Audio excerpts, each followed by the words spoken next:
दोस्तों का बहुत बहुत स्वागत है। दोस्तों, जैसे जैसे हम बुढ़ापे की तरफ बढ़ते हैं, 60 साल के ऊपर जाते हैं, तो हमारे शरीर में, जोड़ों में, कमर में दर्द होने लगता है, थकान होने लगती है, उठने बैठने चलने फिरने में दिक्कत आने लगती है। ब्लड सर्कुलेशन स्लो हो जाता है, नसों की कमजोरी हो जाती है, हाई ब्लड प्रेशर, डायबिटीज, कमजोरी, थायराइड, पेट से संबंधित समस्याएं, गैस, कब्ज, एसिडिटी, ये सारी दिक्कतें हमें अपनी चपेट में ले लेती हैं। लेकिन ये दिक्कतें क्यों होती हैं? जब हम जवानी में कुछ गलतियां करते हैं, जब हम युवा अवस्था में रहते हैं, तो गलत खान पान, गलत दिनचर्या के कारण इसके लक्षण हमें 60 साल के बाद नजर आते हैं। तो आज के वीडियो में दोस्तों एक ऐसे घरेलू अद्भुत नुस्खा के बारे में बात करेंगे, जिसका प्रयोग करके आप इन सारी समस्याओं से छुटकारा पा सकते हैं। और इस नुस्खे का कोई साइड इफेक्ट भी नहीं है। आप इसे घर पे आसानी से तैयार कर सकते हैं। लेकिन उसके पहले दोस्तों, जैसे जैसे हम 60 के ऊपर जाते हैं, हमें अपने दिनचर्या में, अपनी लाइफ स्टाइल में बदलाव करना बहुत ज़रूरी है। तो बदलाव क्या है? दोस्तों, आज के समय में हमने अक्सर देखा है, सुबह से शाम तक जो भी पेशेंट आते हैं, जो 60 साल के प्लस होते हैं, जब हम उनकी दिनचर्या के बारे में जानते हैं, तो दिनचर्या बहुत गड़बड़ है। आज के समय में दोस्तों, लगभग 99% घरों में रात का खाना 9 बजे के बाद खाया जाता है। अभी रात के खाना जब आप 9 बजे के बाद खाएँगे तो खाना डाइजेस्ट नहीं होगा। सबसे पहले तो इस टाइम को आप चेंज कर दीजिए। आपका शरीर अपने आप स्वस्थ होना शुरू हो जाएगा। रात का खाना सूर्य डूबने के 1 घंटा पहले कर लीजिए। 60 साल के बाद वालों के लिए सबसे ज़रूरी नियम ये है, रात का खाना सूर्य डूबने के 1 घंटा पहले खाइए। और रात के खाने में तली भुनी चीज़ें नहीं होनी चाहिए, गरिष्ठ भोजन नहीं होना चाहिए। 60 साल के बाद हमें डेयरी प्रोडक्ट बिल्कुल नहीं लेना चाहिए, ख़ास करके घर से बाहर का बना हुआ जो डेयरी प्रोडक्ट है। अगर आपके घर पे गाय-भैंस है तो आप लीजिए, अन्यथा नहीं लीजिए। और रात के समय में हमें नहीं लेना चाहिए। तो पहला बदलाव तो आपको ये करना है। दूसरा बदलाव, आपके पास समय है, तो जल्दी सुबह उठिए और जल्दी सो जाइए। 10 बजे तक आपको किसी भी कीमत पे सो जाना चाहिए, जिससे सुबह आँख खुल जाए और उठने के बाद 1 गिलास गुनगुना पानी से अपने दिन की शुरुआत कीजिए। तो 1 गिलास गुनगुना पानी पीने के बाद डेली दिनचर्या से निवृत्त हो जाइए। अब आपको दोस्तों 2 घंटे का समय निकाल कर के ऐसे स्थान पे जाइए जहाँ पे मिट्टी हो, हरी घास हो, वहाँ पे नंगे पाँव मिट्टी से के संपर्क में आना बहुत ज़रूरी है। और उगते हुए सूरज के सामने, तो नंगे पाँव मिट्टी पे उगते हुए सूरज के सामने वहीं मॉर्निंग वॉक करिए। अनुलोम-विलोम, कपालभाति, प्राणायाम, भस्त्रिका प्राणायाम, कुछ योगा एक्सरसाइज करिए, यानी सूर्य की धूप में वहीं आप समय बिताइए। फिर उसके बाद आप घर आ जाइए। घर आने के बाद इस काढ़े का प्रयोग करना है, लेकिन कुछ खाने में परिवर्तन करिए। 60 साल के बाद हमें घर से बाहर की बनी हुई कोई चीज़ नहीं लेना चाहिए। चाहे बिस्किट, नमकीन, चाय, कॉफ़ी, ये जितनी चीज़ें हैं, ये सब चीज़ें हमारे पाचन तंत्र के लिए नुकसानदेह हैं। ये हमारे लीवर के लिए नुकसानदेह है। तो बाहर की चीज़ें अगर आप खाते-पीते हैं, तो इसे तुरंत बंद कर दीजिए।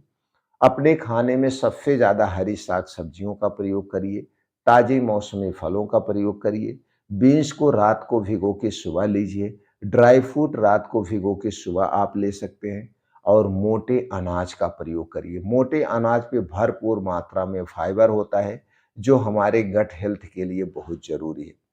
जिस दिन से आप ये दिनचर्या और डाइट अपना लेंगे, दोस्तों उसी दिन से आपके शरीर में बदलाव आना शुरू हो जाएगा। अब चलिए हम ये जानते हैं वो कौन-सा अद्भुत काढ़ा है, जिसे आपको बना के रोज़ सुबह खाली पेट पीना है। सिर्फ़ 24 घंटे में 1 बार अगर लेते हैं तो आपको बहुत फ़ायदे मिलेगा।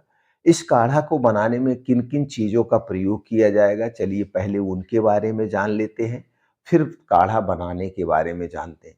दोस्तों, सबसे पहले आपको प्रयोग करना है दालचीनी। दालचीनी 2 टाइप की आती है, तो आपको पाइप वाली दालचीनी लेना है, जिसे फल दालचीनी कहते हैं, सिंगार वाली दालचीनी कहते हैं। एक गोल-गोल होती है ब्राउन कलर की, यही आपको दालचीनी लेना है। कितना लेना है? 1 टुकड़ा। तो इसमें ये काम कैसे करेगा? दोस्तों, ये खून को पतला करती है, ब्लड प्रेशर और ब्लड शुगर को नियंत्रित करती है, इम्यूनिटी को बूस्ट करती है, ये दालचीनी। दूसरी चीज़ लेना है अदरक यानी जिंजर। जिंजर का 1 टुकड़ा लेना है। ये काम क्या करता है? ये नसों में जो फैट जमा है और टॉक्सिन जमा है उसे शरीर से बाहर निकाल देता है। अदरक में जिंजरोल एक ऐसा एंटीऑक्सीडेंट है जो हमारे लिए बहुत ही फायदेमंद है।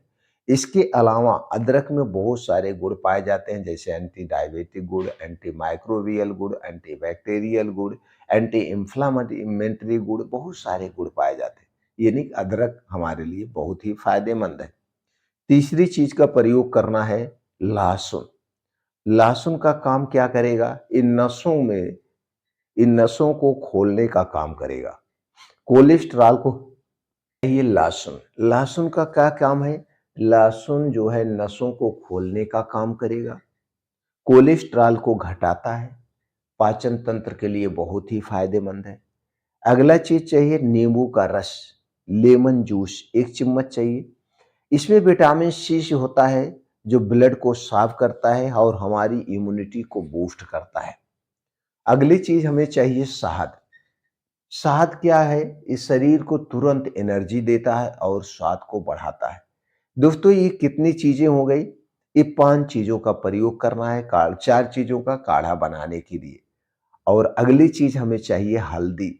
हल्दी का क्या काम है? दोस्तों, हल्दी में केरकुमिन टाइप का एक ऐसा तत्व पाया जाता है जो धरती की किसी और चीज में नहीं पाया जाता है। हल्दी हमारे शरीर को कैंसर जैसी बीमारी से बचाता है और कैंसर जैसी बीमारी को ठीक करने में मदद करता है। हल्दी एक प्रकार की एंटीबायोटिक है। हल्दी सबसे शक्तिशाली है दोस्तों, बहुत ही फायदेमंद है। अब दोस्तों, चलिए हम जानते हैं इसे बनाना कैसे है और इसका प्रयोग कैसे करना है। इसे बनाने के लिए आपको चाहिए दोस्तों 2 गिलास पानी। इसे आप इंडक्शन पे रख दीजिए या गैस पे रख दीजिए। अब इसी में आप डालिए दालचीनी का 1 टुकड़ा, अदरक का 1 इंच का 1 टुकड़ा, खून करके ये सब उसी में डालिए। उसी में 2 से 3 लहसुन की कली खून के डाल दीजिए और इसी में आप डाल दीजिए दोस्तों 1 चम्मच का चौथाई भाग, 1 चम्मच का चौथाई भाग घर की पीसी हुई हल्दी का पाउडर। घर की पीसी हुई होना चाहिए। 1 चम्मच का चौथाई भाग का मतलब हुआ 1.5 ग्राम हल्दी डाल दीजिए उसमें और इसे अब आप पकने दीजिए। पानी 2 कप होना चाहिए। जब ये पानी पकते-पकते 2 कप पानी जब 1 कप यानी आधा पानी जब जल जाए, तो इसे गैस को बंद कर दीजिए। गैस को बंद कर दीजिए और इस काढ़े को उतार लीजिए। काढ़े को ठंडा होने दीजिए। थोड़ा-सा जब गुनगुना रह जाए तो इसमें आधा नींबू निचोड़ दीजिए। अब पूरा पानी जब नॉर्मल हो जाए, तब इसी में 1 चम्मच शहद आप मिला लीजिए। बस फर्स्ट क्लास काढ़ा आपका रेडी हो गया। अब इसे पीना कब है? रोज सुबह खाली पेट जब आप योगा, प्राणायाम, मेडिटेशन करके घर वापस आएँगे, तो सुबह-सुबह खाली पेट इसे पीना है। अगर आप डायबिटीज ब्लड प्रेशर के मरीज हैं तो 1 कप रोजाना पीते हैं तो इससे आपको पूरा आराम मिलेगा। 10 से 15 दिन में आपको फर्क महसूस होगा। हाथों पैरों में जो जकड़न थी वो कम होने लगेगी। चलने फिरने में हल्कापन महसूस होने लगेगा। बीपी शुगर दोनों नियंत्रण में आएगी। यह काढ़ा काढ़ा दोस्तों शरीर में जमी टॉक्सिन को निकालता है, नसों में जमी चर्बी को घोल देता है और पूरे शरीर में नया रक्त संचार करता है। यही कारण है कि जो लोग इसे कुछ हफ्तों तक पीते हैं, उनकी चलने की जो शक्ति है, नींद की गुणवत्ता और ऊर्जा स्तर में जबरदस्त सुधार आता है। साथ में आप दिनचर्या और लाइफ स्टाइल अपना लेते हैं तो आप पूर्ण रूप से कुछ ही दिनों में स्वस्थ हो जाते हैं। इस काढ़े को पीते समय बस एक बात का आपको ध्यान देना है, जितने दिन तक इस काढ़े का आप सेवन करेंगे, उतने दिनों तक रात का खाना सूर्य डूबने के पहले खाएंगे। हालाँकि वैसे हमेशा हमें 60 साल के बाद जो हो गए हैं, उन्हें रात का खाना सूर्य डूबने के 1 घंटे पहले करना चाहिए और अगले दिन सुबह की शुरुआत सूर्योदय के 2 घंटे के बाद यानी 9 बजे के बाद खाना चाहिए। तो डेली जो आप 15 से 16 घंटे का उपवास कर रहे हैं, यही डेली 15 से 16 घंटे का उपवास आपके शरीर को निरोगी बना देगा। आप करके देखिए दोस्तों, इसका कोई साइड इफ़ेक्ट नहीं है। तो इस जानकारी से अगर आप पूर्ण रूप से संतुष्ट हैं, तो इस वीडियो को ज़्यादा से ज़्यादा लोगों तक ज़रूर शेयर करें।